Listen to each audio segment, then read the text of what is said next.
Jangan lupa subscribe di YouTube channel Metro TV News dan juga nyalakan notifikasinya. Ya, perubahan kuasa hukum Barada Eliezer tuai sorotan di saat publik menanti fakta-fakta baru kasus pembunuhan Brigadir Yosua. Lalu apa alasan Barada Eliezer menunjuk Roni Talapesi menjadi penasihat hukumnya dan akankah pengacara Roni berani belak-belakan mengungkap kesaksian Barada Eliezer? Kita akan membahasnya bersama kuasa hukum Barada Eliezer, Roni Talapesi. Selamat sore Pak Roni. Selamat sore Mbak Fitri, Mas Igan. Salam Pak Roni, sehat bagaimana semuanya. sebetulnya Anda bisa ditunjuk sebagai pengacara baru dari Barada Eliezer? Apa alasan keluarga pada saat itu? Ya, ini mungkin permintaan dari keluarga ya setelah mengevaluasi atas kinerja sebelumnya. Jadi permintaan dari orang tua dan juga dari Barada Eliezer, saya mendampingi proses yang sedang oleh adik kita Barada ini. Ya, Pak Roni, hal apa kemudian yang membuat keluarga dari Barada Eliezer ini tidak nyaman dengan pengacara sebelumnya? Ya, saya tidak bicara soal yang sudah lewat ya, tapi pastinya keluarga maunya pendampingan secara maksimal karena mengingat ancaman hukuman ini kan cukup tinggi. Jadi perlu fokus dan perlu tim lawyer yang bisa ke depannya bisa maksimal bekerja untuk adik kita ini, saudara Barada RE. Oke, publik kan saat ini menanti fakta-fakta baru kasus pembunuhan Brigadir Yosua. Nah, Anda sebagai kuasa hukum dari Barada Eliezer, apakah sebetulnya Eliezer mengetahui atau tidak, bagian atau tidak dalam rencana pembunuhan Brigadir Yosua? Ini perlu kami sampaikan kepada publik, Pak Fitri, bahwa Barada E tidak mengetahui dan tidak menjadi bagian dari rencana pembunuhan. Nah, kalau kita lihat kan yang disangkakan ini kan pasal yang dipakai adalah pasal 338 dan pasal 34.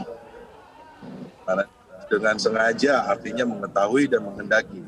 Sedangkan fakta pemeriksaan yang sudah berlangsung, kami dari tim pengacara bahwa kami ini tidak mengetahui dan tidak bagian dari rencana pembunuhan. Bagaimana dengan janji 1 miliar rupiah untuk Barada Eliezer ini? Nah, ini kan harus disampaikan secara utuh. Ini kan materi penyidikan ya. Tapi kalau disampaikan setengah-setengah itu kan menjadi multitafsir ya dan akan merugikan klien kami. Yang seperti kita ketahui bahwa itu kan janji, bukan sebelumnya, tapi after. Jadi kalau disampaikan hanya sepotong-sepotong, seolah-olah bahwa klien kami ini masuk dalam rencana pembunuhan. Nah, ini yang perlu kita klarifikasi bersama, bahwa tidak betul bahwa klien kami ini masuk dalam rencana pembunuhan. Pak Roni, tapi Barada Eliezer sendiri menyanggupi tidak permintaan ketika ditawarkan 1 miliar itu? Apakah ada niatan untuk mengiyakan lalu kemudian memberikan janji kepada Irjen Verdi Sambo atau bagaimana? Jadi begini Mas Ikan, namanya prajurit ya, dan beliau ini selama saya mendampingi Pak Tarin ini anak baik, anak yang sangat sopan ya. Jadi saya lihat ini anak ini begitu polos ya, maksudnya dia pasti sama penyidik aja dia sama saya dia so. Apalagi saya membayangkan kalau yang dia berhadapan dengan pimpinan langsung ya, tidak mungkin dibantah sama Barada. Tapi nanti fakta-fakta detailnya kita akan sampaikan ke pengadilan dan itu menjadi pembelaan kami. Kami mohon kepada publik untuk terus mengawal dan mendukung proses ini sehingga klien kami juga mendapatkan keadilan. Oke, Pak Roni, mengenai konstruksi peristiwa pada saat terjadi penembakan yang mengakibatkan Brigadir Yosua tewas ataupun meninggal dunia, apakah betul Barada Eliezer diperintah untuk menjadi eksekutor penembakan terhadap Brigadir Yosua setelah sebelumnya Brigadir Riki Rizal tidak menyanggupi perintah dari Irjen Sambo? Saya perlu sampaikan bahwa nanti etisnya yang menyampaikan dari penyidik lah, jangan dari saya. Tetapi proses konstruksi hukum ini kronologisnya sudah tetap dan saya pastikan klien saya buka sampaikan apa adanya, tidak ada yang ditutup. Jadi publik tidak usah khawatir dengan kehadiran sebagai lawyer dari Baradae memastikan bahwa hak-hak dari klien ini semuanya dipenuhi. Terus ya kemarin sudah PSK, kemudian depannya ada Komnas. Kita akan konsen untuk fokus mendampingi saudara adik kita RE. Oke, Pak Roni, apakah ini artinya bahwa nanti Pak Roni akan memperjuangkan vonis bebas begitu untuk Barada Eliezer? Caranya akan seperti apa? Ya, target kita seperti itu. Prosesnya tidak semuanya akan kita sampaikan. Memang publik perlu tahu update-nya seperti apa. Tetapi kalau disampaikan hanya sepotong-sepotong saja, ini juga kan klien saya kan. Itu kan merupakan bagian strategi.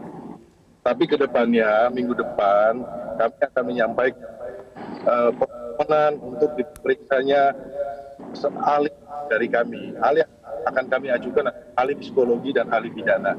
Kemudian juga kami periksanya saksi karakter, saksi dan juga saksi yang meringankan. Oke, Pak Roni, tapi kembali pada konstruksi ataupun kronologis peristiwa pada saat terjadi penembakan, apa kemudian keterangan yang disampaikan oleh Eliezer, posisinya seperti apa, di mana kemudian posisi Irjen Sambo, Eliezer, Ricky Rizal, Kuat, dan juga Ibu PC pada saat berada di dalam kamar itu seperti apa keterangan yang disampaikan oleh Eliezer kepada Anda sebagai kuasa hukumnya? Yang klien saya sampaikan bahwa dia tidak ada pilihan yang lain karena ini perintah langsung dari atasannya, Mbak Fitri. Mengenai detailnya kita tunggu dari penyidikan karena akan ada rekonstruksi ya kalau nggak salah ya. Itu akan terbuka dan kita bisa penyampaian dari masing-masing tersangka. Tetapi dalam hal ini klien kami kejadian itu tidak mempunyai pilihan yang lain. Dalam posisi yang tertekan. Baik. Pak Roni, tapi kami ingin mengkonfirmasi satu hal dulu yang kemudian sudah tersebar di media sosial dan saya rasa ini ada baiknya juga untuk diluruskan. Apakah memang betul saat-saat terakhir dari Brigadir Yosua itu posisinya memang sedang jongkok, lalu kemudian ada permintaan dari Irjen Verdi Sambo yang meminta kepada Baradae untuk menembak dari belakang, dan kemudian apakah juga di situ ada tersangka lain, ada Kuat di situ, lalu kemudian ada juga istri dari Verdi Sambo di situ, supaya kemudian berita ini tidak kemudian meliar kemana-mana, Pak Roni. Ya, mengenai jongkok itu perlu nanti diklarifikasi nanti ya, nanti biar dari penyidik. Jadi rangkaian ceritanya ini rangkaian cerita yang utuh, jangan setengah-setengah. Jadi Mas Egin, kalau rangkaian setengah-setengah ini kelihatannya nanti akan menjadi publik melihat apa. Tapi biarkanlah penyidik bekerja, melengkapi berkas, nanti akan disampaikan. Selama 4 hari ini saya mendampingi klien saya melihat penyidik sangat profesional. Mereka bekerja keras untuk mengungkap. Baik Pak Roni Talapesi, kita akan tunggu nanti pengungkapan dari Polri dan juga penyidikan akan seperti apa. Terima kasih Pak Roni telah bergabung bersama kami di Prime Time News. Selamat malam.